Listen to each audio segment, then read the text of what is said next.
And now, please greet tonight's candidates. They are businessman Andrew Yang, South Bend, Indiana Mayor Pete Buttigieg, Massachusetts Senator Elizabeth Warren, former Vice President Joe Biden, Vermont Senator Bernie Sanders, Minnesota Senator Amy Klobuchar, and businessman Tom Steyer. I believe, and I will personally be doing this in the coming weeks and months, is making the case that we have a president who has sold out the working families of this country. Every candidate on the stage has proposed tax increases on the wealthy, but you have especially ambitious plans that, apart from health care, would hike taxes an additional $8 trillion over the decade. How do you answer top economists who say taxes of this magnitude would stifle growth and investment? Oh, they're just wrong.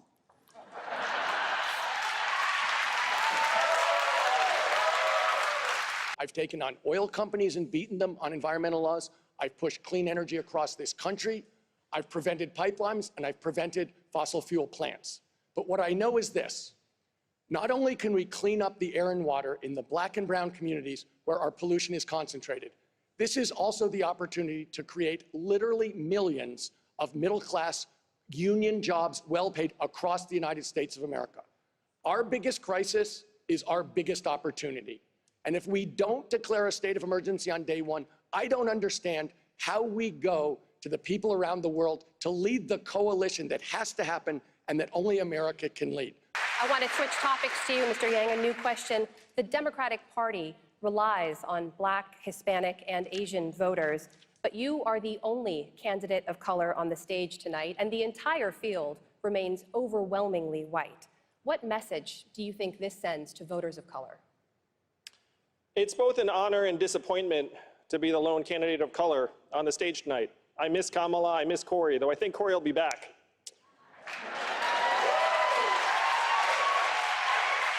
I grew up the son of immigrants, and I had many racial epithets used against me as a kid. But Black and Latinos have something much more powerful working against them than words. They have numbers. The average net worth of a Black household is only 10% that of a white household. For Latinos, it's 12%. If you're a Black woman, you're 320% more likely to die from complications in childbirth. These are the numbers that define race in our country. And the question is, why am I the lone candidate of color on this stage? Fewer than 5% of Americans donate to political campaigns. You know what you need to donate to political campaigns? Disposable income. The way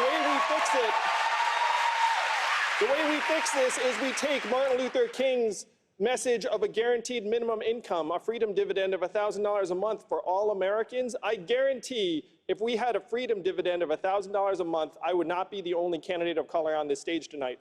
Senator Sanders, I do want to put the same question to you, Senator Sanders. What message do you think? I will answer that question, but I wanted to get back to the issue of climate change for a moment, because I do believe this is the existential issue. Senator, with all respect, this question is about race. Can you answer the question as it was asked? I certainly can.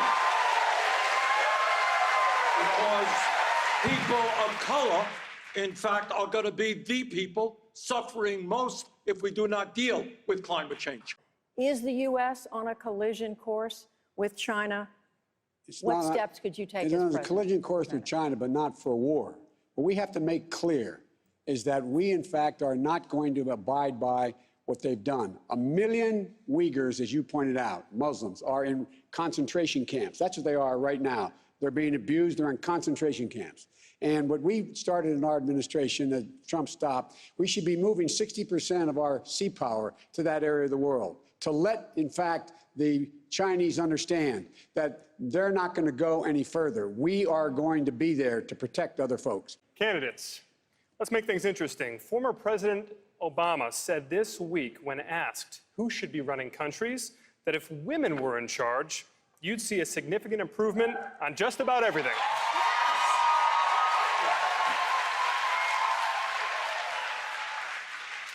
He also said, quote, "If you look at the world and look at the problems, it's usually old people, usually old men, not getting out of the way."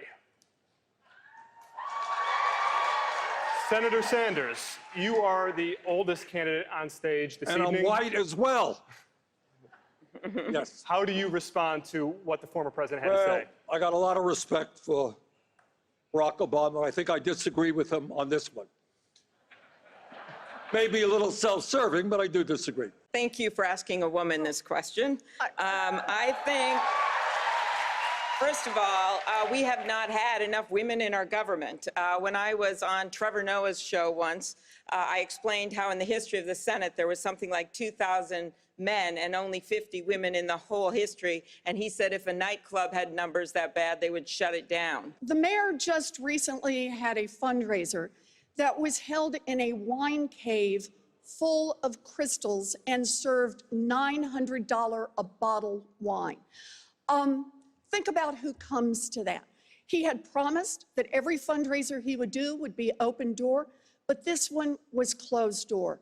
We made the decision many years ago that rich people in smoke-filled rooms would not pick the next president of the United States. Billionaires in wine caves should not pick the next president of the United States. Mr. Mayor, your Okay. response. You know, according to Forbes magazine, I am literally the only person on this stage who's not a millionaire or a billionaire. So if this is important, this is the problem with issuing purity tests you cannot yourself pass. First, I'd I like to did call on you. not come here to listen to this argument. I came here to make a case for progress, and I have never even been to a wine cave. I've been to the Wind Cave in South Dakota, which I suggest you go to. I look at this a different way. When we were in the last debate, Mayor, you basically mocked the 100 years of experience on the stage. And what do I see on this stage? I see Elizabeth's work starting the Consumer Financial Protection Bureau and helping 29 million people. I see the Vice President's work in getting $2 billion for his cancer moonshot. I see Senator Sanders' work working to get the Veterans Bill passed across the aisle. And I see what I've done, which is to negotiate 3 farm bills and be someone that actually had major provisions put in those bills. So while you can dismiss committee hearings, I think this experience works. I have a son with special needs. And to me, special needs is the new normal in this country. How many of you all have a family member or a friend or a neighbor with special needs or autism? If you look around, most hands went up. The fact is, right now, we have to do more for Kyle. Special needs children are going to become special needs adults in many cases. And here's the challenge. We go to employers and say, hey, this special needs person can be a contributor in your workplace, which may be correct, but that's not the point. We have to stop confusing economic value and human value. We have to be able to say to our kids and Kyle that you have intrinsic value because you're an American and you're a human being.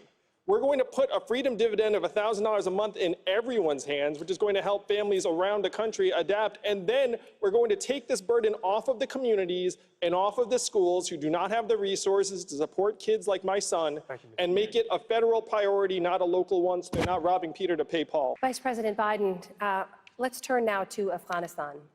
Confidential documents published last week by the Washington Post revealed that for years, senior U.S. officials misled the public about the war in Afghanistan. As vice president, what did you know? Afghanistan, you said? Yes, sir, Afghanistan. That's it. Sorry. As vice president, what did you know about the state of the war, and do you believe that you were honest with the American people about it? The reason I can speak to this, it's well known, if any of you followed it, my view on Afghanistan. I was sent by the president before we got sworn in to Afghanistan to come back with a report. I said there was no comprehensive policy available, and then I got in a big fight for a long time with the Pentagon because I strongly opposed the nation-building notion we set about.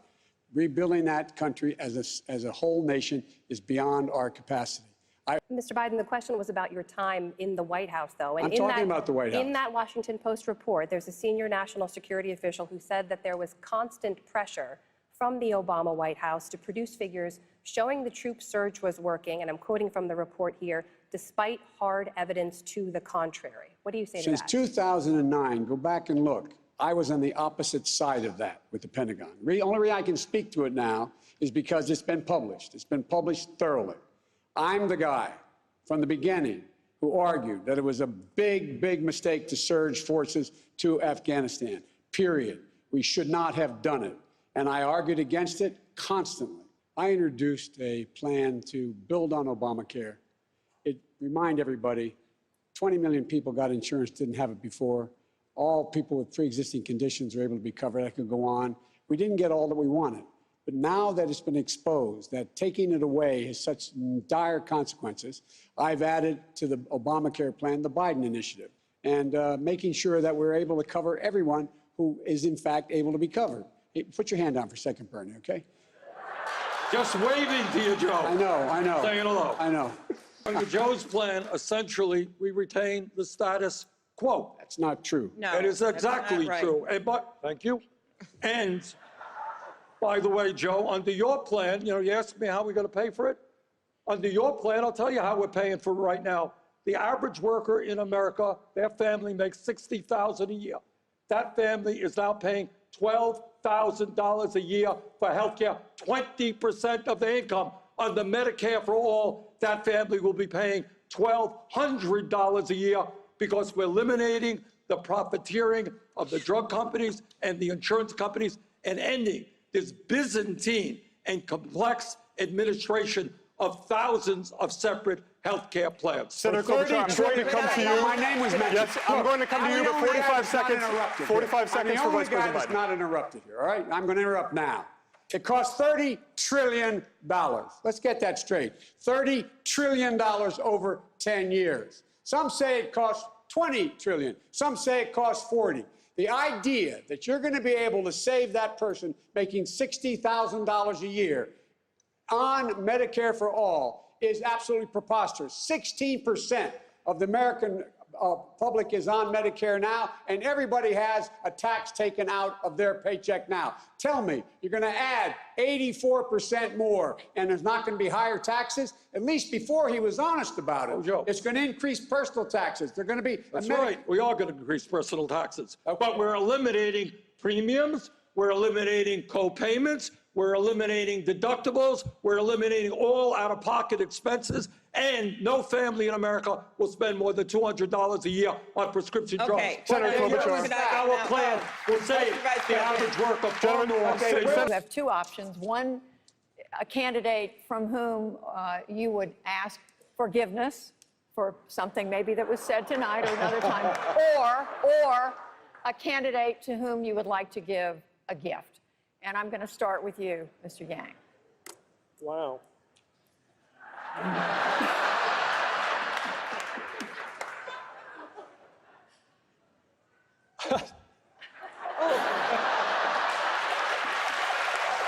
you. Gosh. We could do a labor action and just all go on strike on this one, Andrew. I don't think I have much to ask forgiveness for. You all can correct me on this. In terms of a gift, Elizabeth has done me the honor of starting to read my book. Yes. I would love to give each of you a copy of my book. It's about how we're going through the greatest economic transformation in our country's history, the fourth industrial revolution. It is grinding up our communities. And DC is out to lunch on this. Our media organizations are not covering it adequately. I wrote a book on it, and if you like data, this book is for you. This goes for the people at home, too, if you like data and books. I'm the only person on this stage who's built a large, multi-billion-dollar international business. I know how to grow prosperity. I can take on Mr. Trump on the economy and beat him. I'm the only one on this stage who said climate is my #1 priority. And I figure if you are given opportunity, you don't go into the world with a sense of entitlement, you go into it with a sense of obligation. An obligation to lift people up instead of hoarding what you have for yourself. 45 years, Americans have been listening to great speeches. And at the end of the day, the average American worker is not making a nickel more than he or she did in real wages over those 45 years. Who can deliver legislatively? That requires you to look at our records. I have a significant record of getting significant things done, from the Violence Against Women Act to the Chemical Weapons Treaty, in foreign and domestic policy alike. I am not working for millionaires and billionaires. I'm here to work for the tens of millions of people across this country who are ready to build an America that won't just work for those at the top, but that will work for everyone. So the nominee is going to have to do two things: defeat Donald Trump and unite the country as president. It's a tall order. And in order to do it, we're going to need a nominee and a president who can respond to the crisis of belonging. I know what you're thinking, America. How am I still on this stage with them?